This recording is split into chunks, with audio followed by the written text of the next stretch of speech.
Hi guys, welcome back to my channel. I know it's bad. I am back with the review pretty soon. Last week you had Durandar 2 ka review, and this week I watched Project Hail Mary. And the first thing that I have to say about the film is it's pretty good.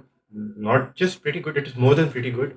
It is probably one of my favorite films of this year, and I don't say it lightly. So yeah, I did have a little issues with it.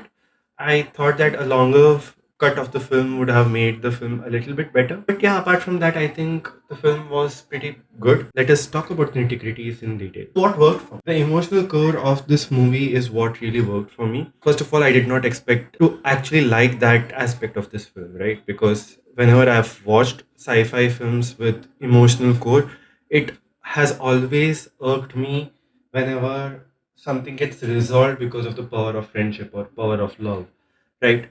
I'm looking at you, Interstellar. It has been a pet peeve of mine that whenever that happens, I am instantly disconnected from the script of the film. So this is something that really works in Project Hail Mary, because apart from the sci-fi stuff and the visual stuff that they are trying to sell this movie for, the main thing is the relationship and the bond that has formed between these two characters. And I think I haven't been so invested in two characters and their bond so much that I have laughed, right? And I was scared that one of those characters were going to die just for the sake of dramatic effect and the tension that was being built up and all that. So all that thing had my eyeballs throughout the runtime of this film. Something that also works because of how much I bought into these two characters and their relationship was the humor that came out. It was very slapstick. Okay, I'm not a huge fan of. Again, these things are things that I'm not fan of. Okay, so this movie has a lot of slapstick humor that comes out, and I feel like it pretty much nails the timing and the placement. It doesn't become a Marvel film where there's a quip every 2 seconds. It allows the emotional scenes to breathe. But at the same time, when there is levity, when there is humor, it absolutely works. Again, the other thing that I was talking about earlier was the hard sci-fi thing, wherein this movie stays pretty close to the science that is established within this particular movie. I've not read the book, and because of that, it feels like even when, like, again, I was talking about how the power of love is a stupid trope that happens in movies, because whenever that happens, characters don't have real stakes. We know that with the power of love, they will save each other and stuff like that. But in this film, they have played the emotional thing and done the hard sci-fi thing, which I think was a really good balance. And whatever they had to do, it raised the stakes because we know that science is at the top priority, then the characters come in. So whenever there is a potential sacrifice that is coming or there are stakes, we know that the stakes are real and there might not be plot armor for these characters. At the same time, the sci-fi is pretty accessible. I thought that it was very easy to follow. Even a dumbass like me could follow the entire film.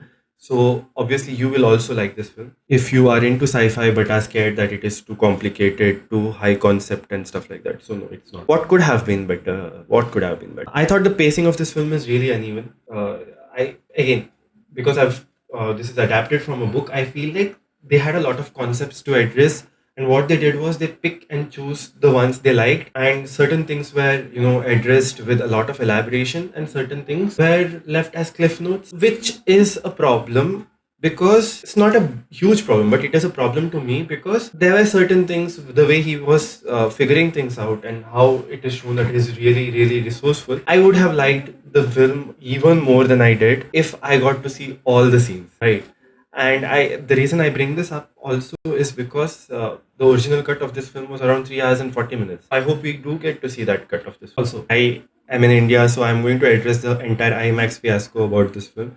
I think it's pretty dumb because we don't have true IMAX in India, right? The screens are infinitely smaller for IMAX compared to the true IMAX. So I don't really think it matters. What really did matter to me is not the IMAX side of it, but less screens given to this film entirely compared, because of the whole Durandar, Durandar the Revenge that came out last week. It also got postponed a week in India because of Durandar the Revenge, right? I think it is a little sad and kind of unethical from the side of Geo Cinemas. You know, I get it from the commercial point of view, all that is fine. I get it, it is practical that they want to earn more money. And from the theater point of view, also, Dhurandhar is the commercial hit of the year. So they want to capitalize on it. It is also a sequel. So, but at the same time, I was like, the place where I am, there were only two shows, right? And it was a little bit disappointing that we did not give more screens to it, more exposure to this film, because it is really good. It's made on a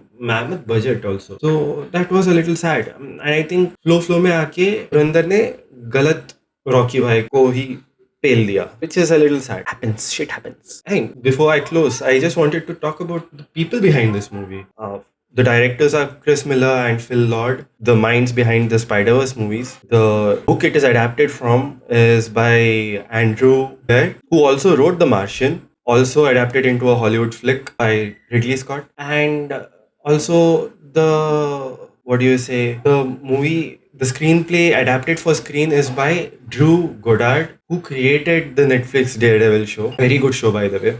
Recommend. And also directed a few episodes of The Good Place. Again, recommend. So yeah, these people have a lot of credit to their name. So this movie had to be good. It turned out to be good. It is of course not a movie without flaws. So yeah, I would give it an easy 4 out of 5 stars. That's it for this video, guys. Thank you. If you like this video, please like, share, comment, and let me know what else should I talk about apart from movies. Bye bye.